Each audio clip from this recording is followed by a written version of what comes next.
Welcome back to another episode of Delusions of Automotive Grandeur. Today's episode, the guys decide what car is best for someone's first car, as well as some talks about what we could see in our future garage.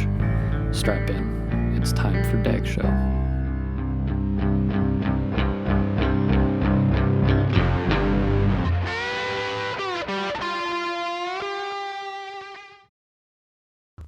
Yep, all right, recording. All right.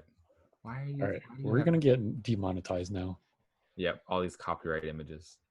Welcome back. That was not what people. You didn't actually see that. You did not actually see that. We'll just cut those scenes. It's fine. No, I did the Jedi. Charlie, what's going on here? What is this? What are people watching? We are Delusions of Automotive Grandeur. Welcome back. We are recording today, all three of us, once again. And Steven doesn't have water issues anymore for his car or he has showered. We have made sure that he has showered. So, I was thinking, guys, totally not rehearsed, as if we've talked about this before. Okay, so has to be a new car. Has to be a new car. And nothing stupid, like you can't say Aventador. Well, it has to be a car for a new driver. Right. How about car a new for a car? new driver? But Charlie, I was pretending this was spontaneous. Okay. New car under 35,000. Oh my God, what is this? Wealthiness? I'm just saying. I mean, Yeah, what kind of car are you going to find at 15? I was thinking more like 25. Because 35, you can get something pretty cool. There's a lot of cool stuff at 35. You could get a Volkswagen GTI for 35. But too many doors. Paying for the damn extra doors. So what's the cap? Call it 25. 20. Okay.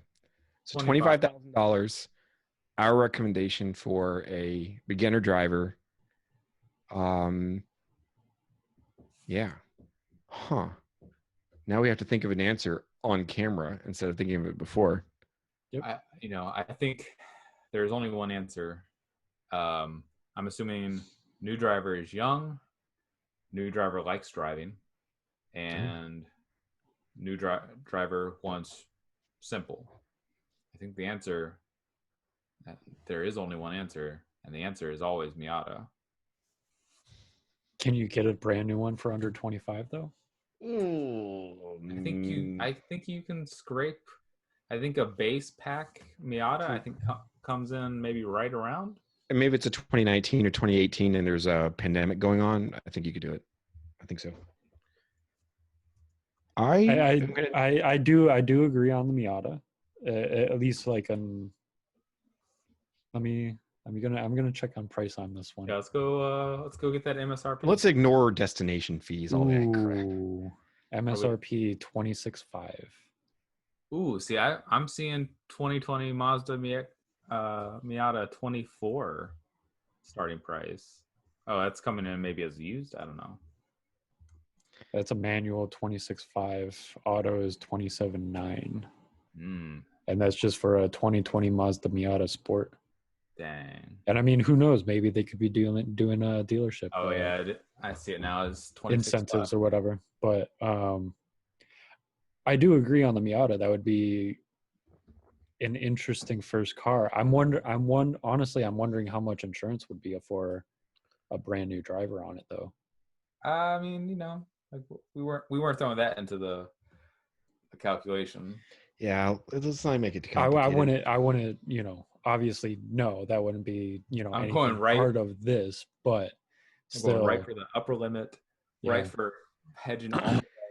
I think that both of y'all are thinking about this completely wrong. Ooh, totally wrong. Tell me more. Because no one likes cars anymore.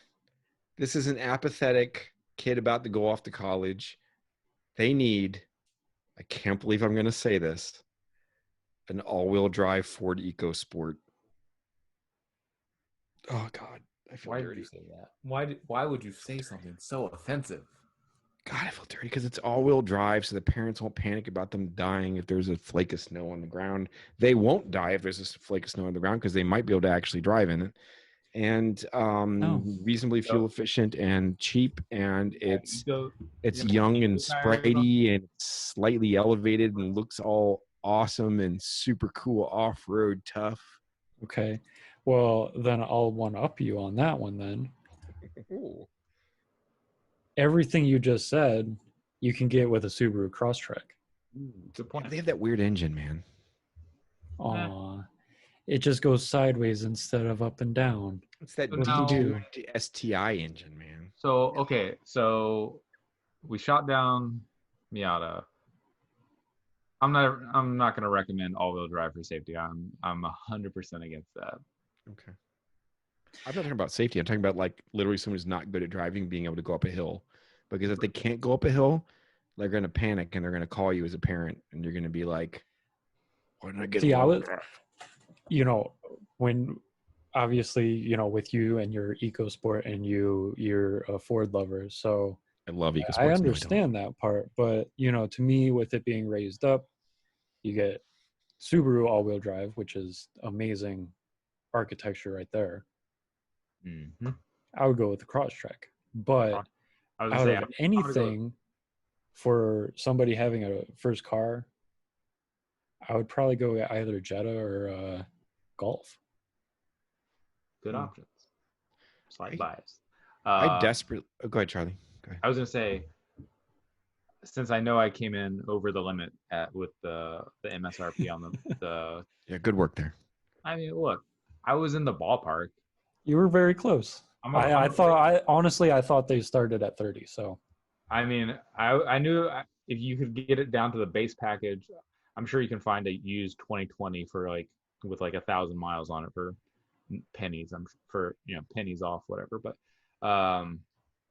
the other option I was thinking, and I'm trying not to go Volkswagen because again, my bias would be showing, but I will say the 2020 Mazda 3 starting at 21.5, not a bad option either. It's a good option. Especially knowing the turbocharged versions coming soon with the 2021, and they're going to price that competitive with the Volkswagen options. I mean, that wouldn't be a bad option between VW or Mazda. Really, I would go either way. Yeah. Between the two. I still have there's a soft spot in my heart for the Mazda Speed 3s because I think those were really cool, essentially Focus RSs that never made it. I want to double down on Ford EcoSport with a caveat that you guys promise that what I'm about to say, you don't tell anyone, you don't film it or put it on the internet. Yeah. It's got to be top secret. I'll whisper it. Just in actually Subaru Crosstrek sounds awesome. Yeah, that's the one that I should have said. Don't tell anyone. Yeah, Ford EcoSport, all-wheel drive, man. It's got those racy looks. Just exudes youth and exuberance. Subaru Crosstrek, because you can actually also get in a manual. We haven't talked about transmissions, people. Should we force this hypothetical person to learn to drive manual or not? Because Crosstrek is available in manual on both the low and mid trim. Also, I'm gonna throw out there the Civic Si comes in at 25.2. Oh yeah, which is totally on my freaking radar for when the Fiesta blows up. I don't know why we're sleeping on that. It's still a Civic Si. As a parent, are you comfortable with any sort of performance for this kid, or do you want a fortress around them? It's a Honda. It's plenty safe. What does the SI stand for? Super intercooled? Oh, let's see. I couldn't tell you. I don't remember. It's Charlie, been a long time since my Honda days. Don't say why I'm doing this, but I want you to think about it. Why do you think I'm leaning off the screen right now?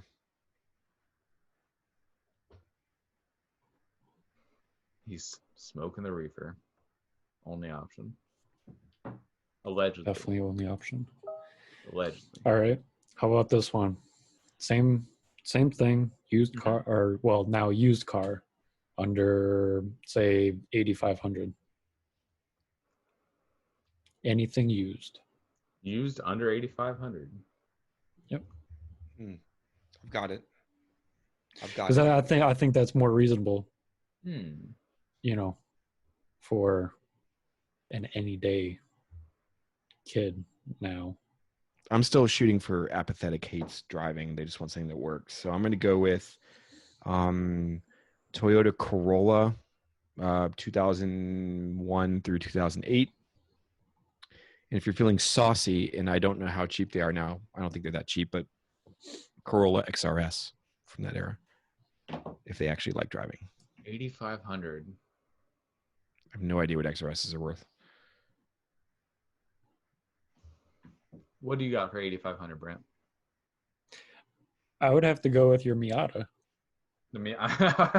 I'm glad I really would at that point. I was thinking the same thing. I was like, that puts you in like an MB or an NC, like real easily.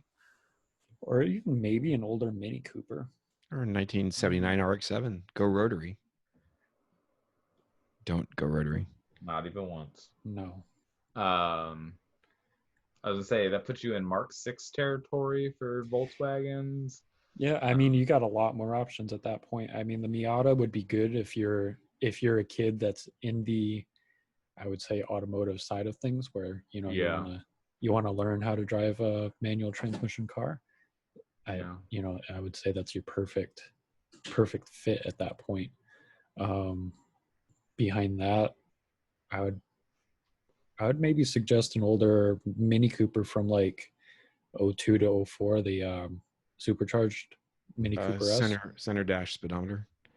Yep. I was gonna say buy a like a mid-thousands Audi and pocket the extra for repair bills. Yeah, I would say Audis are very reliable from that era. If you want to go even better, go with like mid-90s Audis. I hear those are great. Yeah, not trouble at all. Does not smell of crayon wax at all. Definitely doesn't. Well, I mean, I'm just smell taking of a burning look. gaskets or something that they give off. Oh no, it's like the late 90s, early 90s interior plastics all smell like that. Yeah, I'm just taking a look at Marketplace right now, and for an 07 GTI manual transmission, 5,500 for the 150,000 miles. Just buy GTI. Two-door. GTI. Obviously you got a lot of options. I would say I would go first off Miata, get a clean Miata. And always the answer. Buy the best example you can find, and get a hardtop version. Like you pay extra for that. Like, what's up? Yeah, and I mean, you probably don't care about every extra pound of weight it adds when you're that age. You're just like, give me a simple functioning hardtop, Yeah.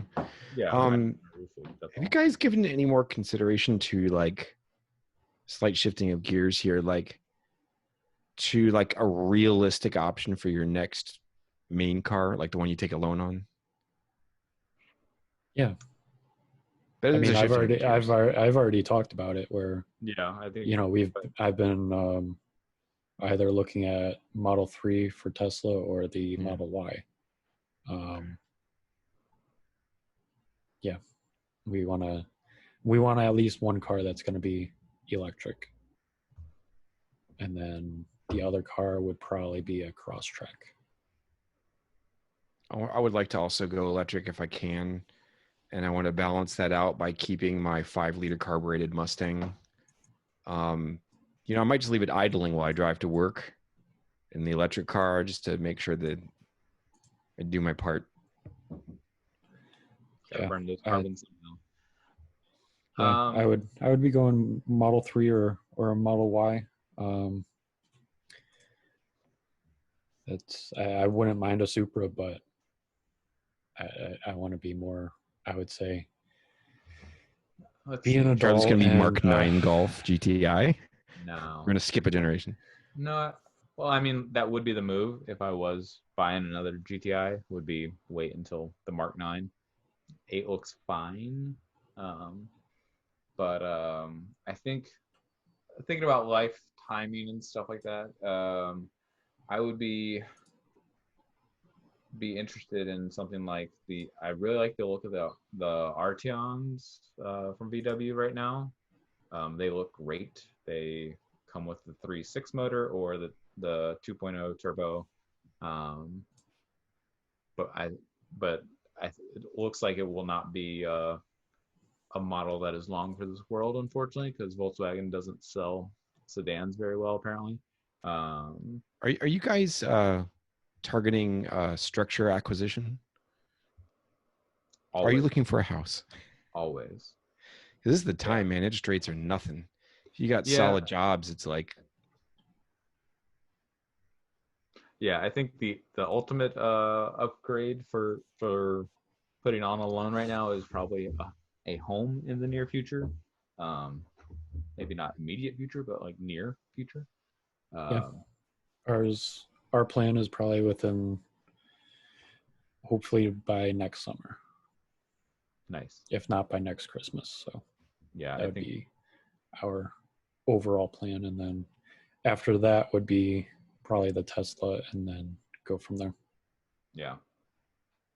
I mean, the garage is the best upgrade for a car, I'm told. But yep, it is. I mean, at some point I do need to do some sort of follow up to that. I had the garagelessness piece that I did because that's out of date now. And you know, it is absolutely everything you guys are thinking it would be. I had a little bit of a taste with my rental, but there's no aspect of a proper garage that is anything less than more than you thought it would be in terms of awesomeness. That is beeping fantastic. Good. I'll let you guys translate the beeping. Insert colorful choice. Insert whatever you want here. Yeah. It is you going awesome, man. Oh man. Well, hopefully you having your awesome garage means you will have wonderfully reliable working project vehicles in the not so distant future.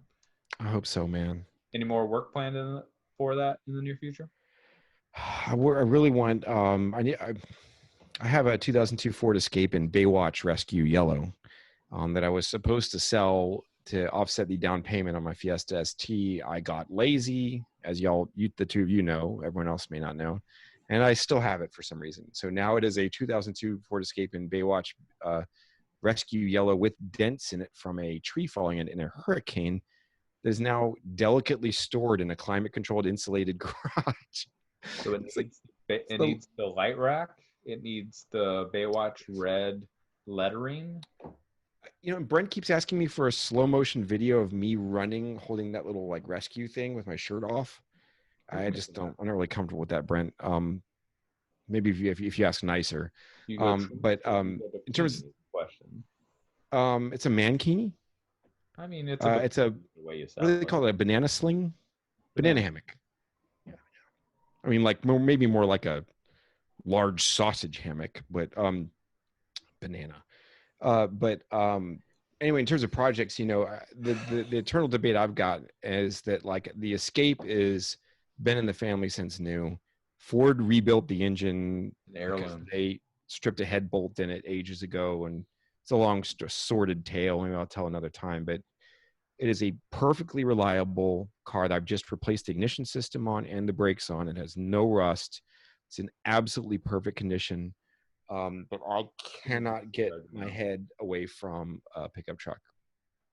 A little pickup truck. I want a little fuel injected pickup truck. It sounds like you have a perfectly reliable motor, and now you need a perfectly. What we could do is just take a Sawzall to like right behind the rear pillar of your front door and just like. I like this option. I used to talk to my uncle about that. He has a lot of those 90s Thunderbirds, okay? And they never made a convertible one. And he built them. He worked on the line building them. And so he always dreamed that he wished they had made a convertible. And I was like, you know, none of us are structural engineers, but I realized that, you know, a unibody car, you cut the roof off, you're going to have a bit of a problem. But If you cut the roof off and you weld the doors shut, like a nice stitch weld the entire seam of the door. So maybe that's what the Escape would need. We get Brad and Ann, the BMW 2002 clan in Charlottesville. He's talked to me about doing some welding at some point, maybe on the Mustang. Like, we'll go ahead and cut we'll weld the doors shut and then cut the roof off the Escape. It'll be like a 80s 4Runner, basically. Yep. There you go. And I could do the crappy folding top like Top Gear did. Didn't they have like that minivan that they took up to 100 miles an hour on that Audi test track? And it was like falling apart. And God, what was that? That sounds about right. Oh, it's going to drive me crazy. Y'all talk amongst yourself. I have to find the model name of that. Is that the same track that they did the high-speed Bugatti run recently? That this one, oh man, the Bugatti like caught like air for like a split second. It didn't. Wait, did Bugatti just do 300 miles an hour? Yes. I missed that totally, and I tangentially heard it. It was there's a really great video of the how-to or how they did it, and especially with the video, because like I think some of the best part of that video is the fact that they have like rolling footage of it doing that speed. And I know there was like a meme going around of like, oh, how'd they get this footage? And I think a lot of people were like showing a photo of like a Supra with a camera rig on the back of it, and I was like, oh, that's cute. Like, what? And they actually addressed it, and they were like, no, how do you like record a car that's doing 300 miles an hour? You have a second car that does 300 miles an hour, and they show, that's exactly what I was thinking. They show another. It's I think the one that did it was like the Bugatti Blue, and the one that was the lead camera car was like in their like pearl white, and they were saying good color. The super nerdy details was they had the car set up, but it has the twin exhaust on the Bugatti. And so they're having to shoot across the exhaust stream. And so they're actually getting like lens distortion of the Bugatti as it's rolling down the straight at 300 miles an hour. I was like, that's such a great nerd. So like there's a moment in the original clip of like it going out of focus. And it's because they can't focus through the fucking waves. Sorry for the language. We'll bleep that out in post. Beep. It's a little delayed. That's fine.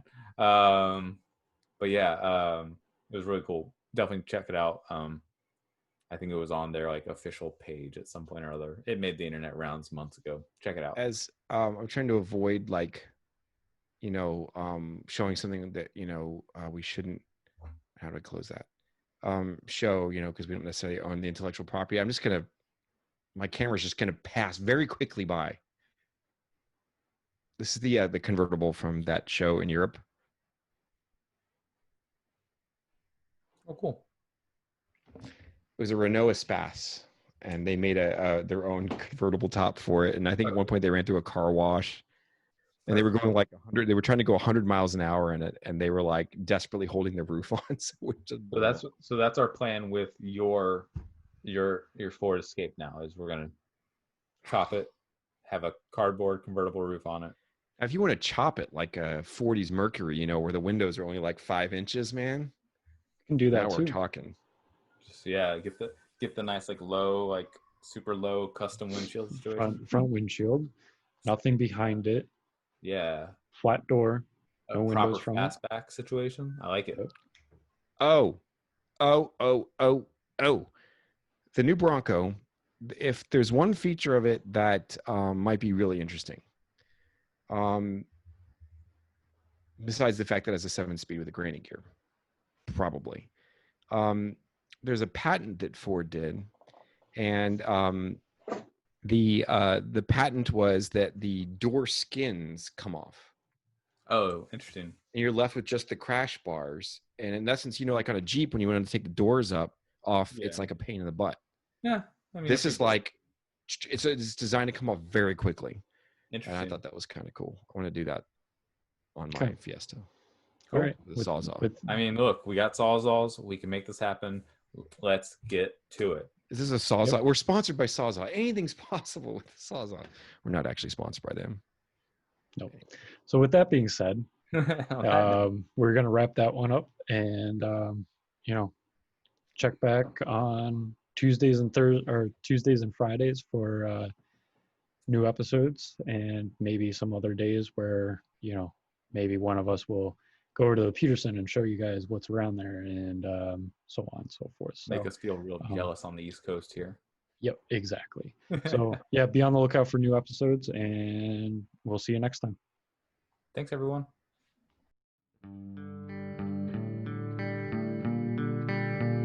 If you enjoyed DAG Show, please like, comment, and subscribe on YouTube. We are also available on iTunes and Spotify by searching for Delusions of Automotive Grandeur.